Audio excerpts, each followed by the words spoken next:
Picture this. You're in a flight 31,000 feet above the ground. It's a smooth flight, nothing really out of the ordinary, and the passengers are basically lost in their own thoughts. But your off-duty pilot, Joseph Emerson, is sitting in the cockpit, quietly observing the skies.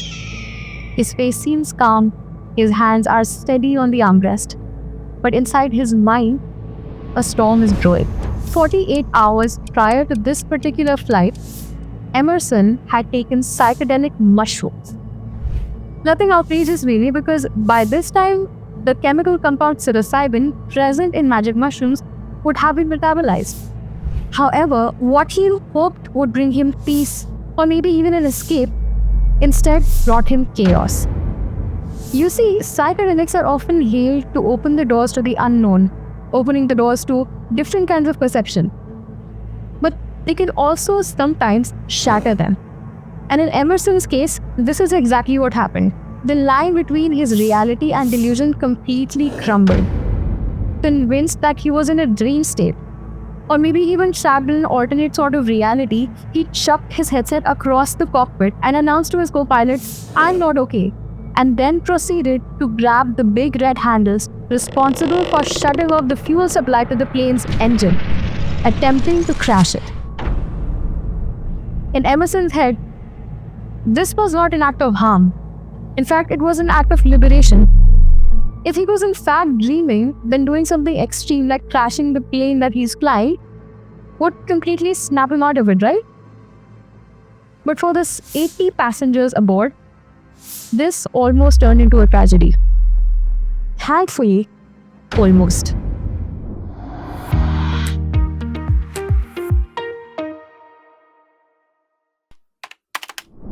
When describing what was going through his mind when he decided to shut off the plane's engine, Emerson said this: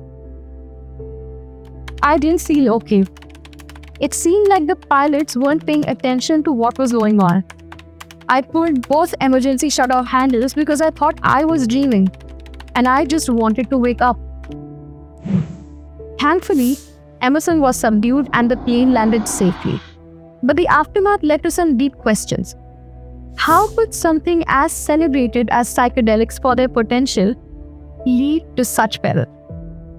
Psychedelics like psilocybin and LSD act on your brain's serotonin receptors, disrupting and enhancing communication between different regions of your brain. This mechanism is what underpins the incredible and often discussed treatment potential of these psychedelics. But it is also the same very mechanism that sometimes underpins the extreme and fatal risks often associated with them. One of the most profound dangers that people can face while under the influence of psychedelics is experiencing an ontological shock, which is a profound disturbance in how individuals experience and perceive reality itself. Recent research recounts stories of people that were left grappling with this kind of existential confusion. One participant even described feeling like their reality itself was completely broken. Everything they knew and trusted did not make any sense to them anymore. Such mental unraveling can often lead to long-lasting anxiety and maybe even depression. For others, psychedelics can actually amplify unresolved fears and unresolved traumas. One user recounted how after a trip, they started experiencing vivid flashbacks of childhood abuse, leaving them emotionally raw and vulnerable for months. Another described harrowing encounters with shadow entities that followed them even after the trip, filling them with an unshakable sense of dread. Such dangerous experiences can quickly spiral into psychosis or even paranoia, and they blur the line between reality and nightmare. What we know now is that the story doesn't end when the trip does. The process of making sense of and actively absorbing these experiences, often referred to as integration, is fraught with a whole other set of challenges.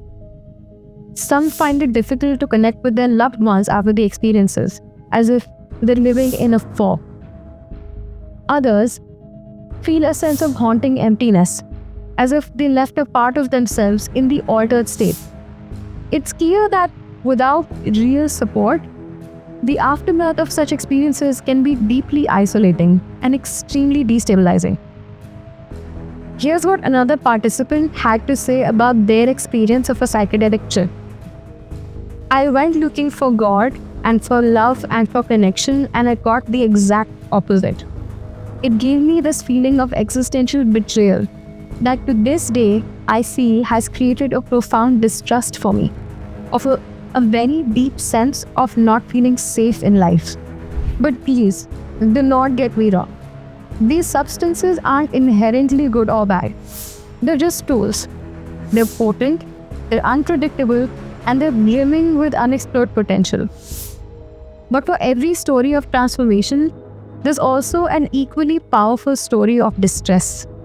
So then, how do you navigate this fine line between healing and harm? If you are considering psychedelics, then these precautions can make all the difference. Number 1, set and setting. Place yourself in a calm and safe environment and surround yourself with trusted individuals who understand the importance of care and support. Number 2, dosage. Start with small doses. Unusually high doses increase the risk exponentially of overwhelming experiences. Point number 3, mindset. Be honest about your emotional and mental state. Psychedelics only amplify what's already there, both the light and the dark. In the same breath, take a moment and find out about your family's medical history. If a close family relative has a serious psychiatric illness like schizophrenia or bipolar disorder, that's a red flag. Number 4, guidance. Work with an experienced therapist or a trip guide. Their presence can anchor you in tough moments and help process whatever comes up in real time. Number 5, substance testing. Ensure that what you're taking is pure and safe. Contaminated or mislabeled substances create additional and entirely avoidable risks. And number 6, the most important, integration. Plan for reflection after the experience.